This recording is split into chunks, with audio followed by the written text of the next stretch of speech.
Rogério Ceni e Léo Condé, os dois técnicos depois da virada épica do Vitória, que é ou não é colossal? Colossalíssimo. Colossalíssimo? Faz aquilo num clássico final, ainda não acabou, mas é pesado, hein? Vamos com os técnicos.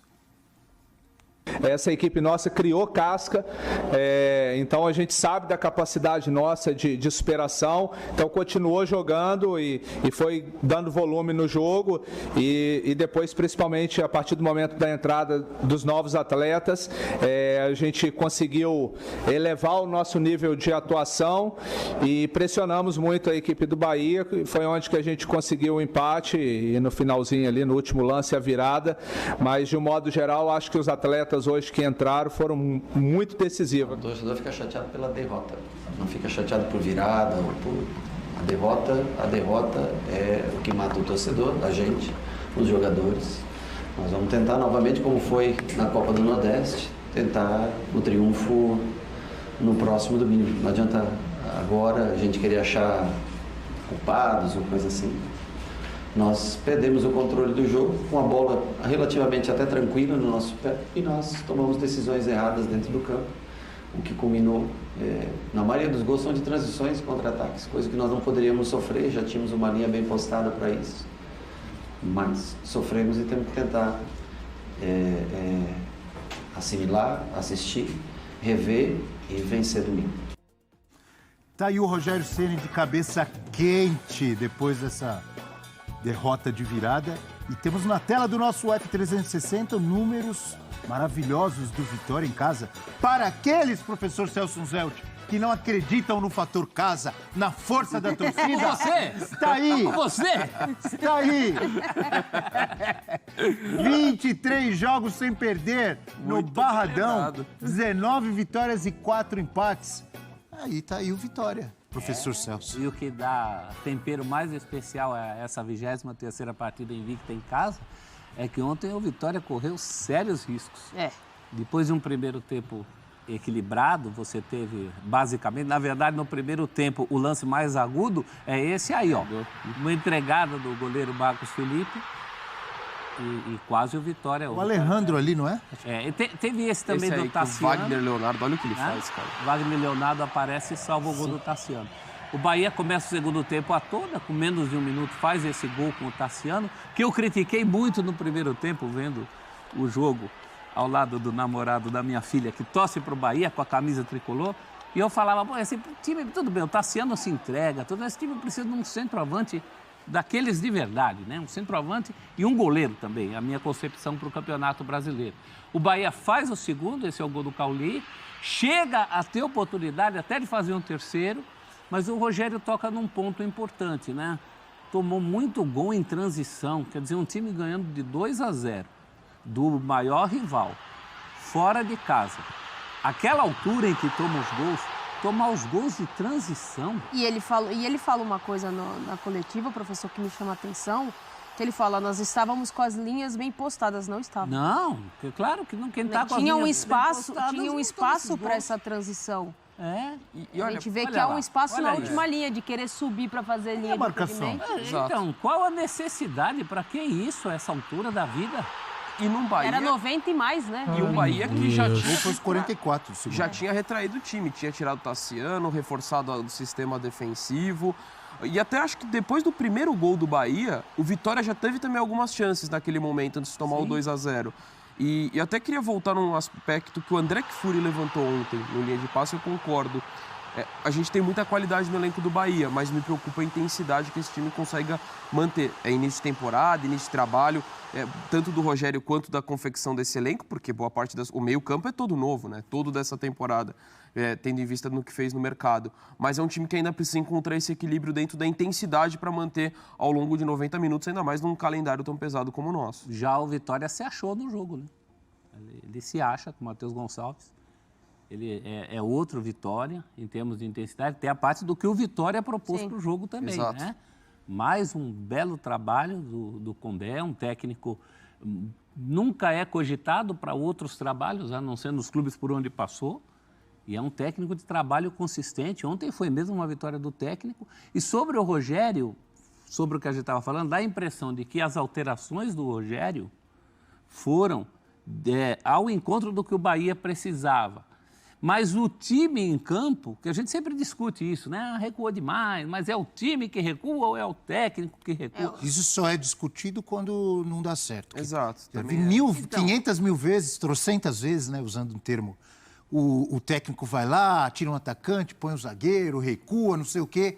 Deu certo, ninguém fala nada. Se der errado... Mas ontem as atitudes do Resultadistas. Fale, técnico, professor. as atitudes do técnico não foram para esse rendimento. Ele põe, por exemplo, o Ademir para ter uma opção de escape e na prática não funcionou. Eu acho também muito, e aí tem muito mérito do Vitória, de como o Vitória levou esse jogo a partir da metade do segundo tempo, que é quando o Vitória faz o 2-1. Porque até ali não dava pinta nenhuma de que o Vitória fosse reagir. E o Vitória refaz o seu jogo. Então tem sempre aquela brincadeira que fala que o Garrincha falava, né? Tem que combinar com os russos. O técnico falou, vai lá, dribla 1, 2, 3, e o Garrincha teria perguntado para o técnico Feola, o senhor já combinou com os russos? Né? Tem o outro lado também. Tem um Vitória muito intenso na sua casa, no seu terreiro, onde não perde de ninguém. Acho que isso precisa ser levantado. E do ponto de vista anímico para a decisão, puxa vida, você ir para uma final, depois como Vitória, depois de ter visto o preto do olho de Deus, e o outro entregou a rapadura, isso pode desequilibrar a própria decisão. Essa decisão estava muito para o Bahia. O Bahia abre uma diferença de 2 gols na casa do adversário, já tendo a vantagem na volta, e agora o Vitória está numa outra situação para essa final. Será que essa casca nos Bavis, porque de 3 Bavis o Vitória ganhou 2 na temporada, né? E os 2 de virada. Os 2 de virada. Dá um otimismo ou uma certeza de um bom campeonato brasileiro? Ou é muito cedo para falar sobre isso? E o campeonato brasileiro, a qualidade dos adversários, enfim, as dificuldades, as exigências são maiores? O nível competitivo das duas equipes, ele não é ruim. Óbvio que o Bahia tem algumas oscilações ao longo do início da temporada, mas acho que é muito em função desse novo momento, novas contratações, adaptação do time, mas é um time muito forte coletivamente, né? Idealizado pelo Ceni. O Vitória, ele tem muito a acrescentar no Campeonato Brasileiro, porque é um jogo consistente que a gente vê desde o final desde a temporada passada, na verdade. A Série B que o Vitória faz foi espetacular. E aí vem para a Série A com a expectativa de permanência na Série A. Vai ser um campeonato difícil. Outros times também acho que estão no mesmo nível de competição.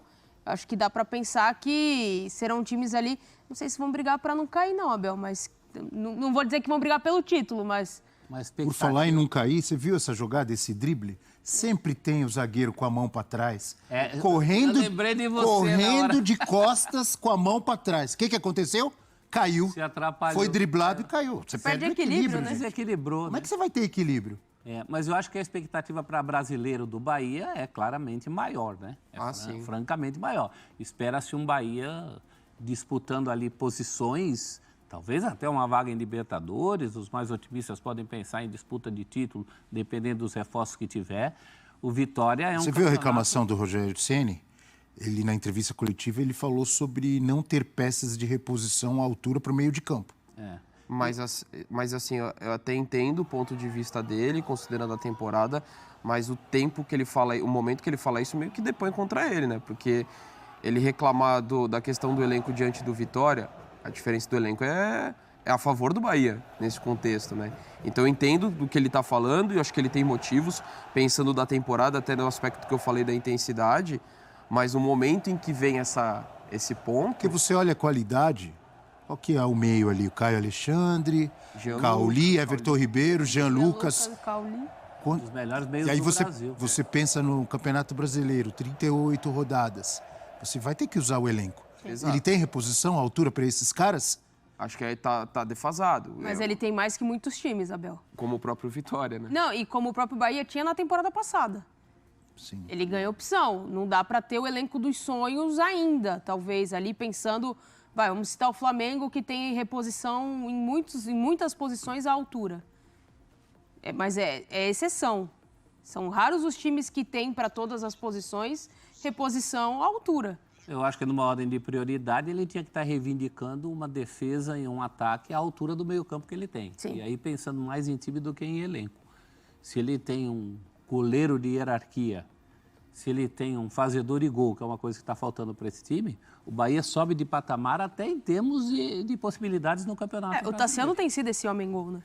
Mas não é, né? Ele mas é aquela coisa, o abnegado, assim. Eu brinquei até ontem que o Tassiano é o Romero do Bahia, né? O Romero do Corinthians que entrega. Quer dizer, tem times que tem esse jogador. O Tassiano parece ter nascido para jogar no Bahia. O Romero já fez mais, professor. Não, sim. Proporcionalmente. Proporcionalmente. Desde a outra né? passagem, desde a outra passagem. Dentro das suas... É que o Tassiano era um jogador muito criticado no Grêmio. Né? Era. E ele se encontra no Bahia. Ele tem sido muito importante. Se você tem um centroavante para jogar de centroavante e usa o Tassiano em uma outra função qualquer, você qualifica, você dá mais possibilidades para esse elenco. E assim, acho que o torcedor do Bahia, lógico, Bavi, pelo que representa os maiores clássicos do país, lógico que perder um título como esse, se vier a acontecer, é pesado. Mas, assim, a perspectiva do Bahia tem que ser a médio prazo, assim, porque é um time com alta expectativa pelo que investiu, buscou um técnico que, para mim, é um dos melhores hoje do futebol nacional, com um contrato longo, viveu um brasileiro complicado ali, mais para evitar a queda. Então, agora que está formando a base realmente do que vai ser a temporada. Então, o trabalho do Bahia é mais a médio e longo prazo. É um time que acho que gera muita expectativa. E do Vitória, acho que é muito importante destacar a questão do Barradão, do que o Vitória tem feito, que é um negócio espetacular. Que a gente pode citar exemplos recentes do futebol brasileiro, o quanto que isso, a atmosfera, a sinergia que você cria com o seu estádio, muitas vezes faz diferença. É a tua casa, né, Abel? Fator casa, Abel gosta. Não, eu acho que pro Vitória sonhar alto, ele tem que ter performance fora de casa. Também. Tem que jogar só com torcida. Mas assim, quando um time sobe, a perspectiva é de evitar o rebaixamento. Eu lembro, por exemplo, o Curitiba, não do ano passado, do ano retrasado, o que ele fazia no Couto Pereira foi o que salvou ele do rebaixamento. O Vasco, que sobe há 2 anos também, sobe muito pela força de São Januário. Lógico, não é só isso. O time que não faz fora de casa, o São Paulo, por exemplo, ganhou a Copa do Brasil, não ganhava fora de casa. Em determinado momento a gente discutia se ainda brigava contra o rebaixamento ou não. Lógico que isso é importante. Mas para um time que sobe, você ter essa segurança, essa força, essa sinergia com o seu torcedor, também é um fator determinante. E o Vitória está sendo extremamente competitivo. Faço todos os elogios ao trabalho do Léo Condé, porque que merece. O time é cascudo, né? Tem o Oswaldo, tem o Zeca, tem jogadores que não estão agora de titulares, na casa do Léo Gamalho, está chegando aí Luiz Adriano. É um time cascudo. Casca não vai faltar para o Vitória. E Matheus Gonçalves, que vai aparecer agora na tela do F360. Olha aí. Talismã do Leão da Barra. Matheus Gonçalves, do Bahia, nesta temporada, pelo Campeonato Baiano. 3-2 para o Vitória, ele entrou no segundo tempo e deu assistência para o segundo gol. Na Copa do Nordeste, derrota. Vitória do Bahia por 2-1, ou triunfo do Bahia por 2-1. Entrou no segundo tempo e aí ele foi mal. Foi expulso 2 minutos depois. E ontem fez 2 gols. Entrou no segundo tempo e marcou 2 gols. É o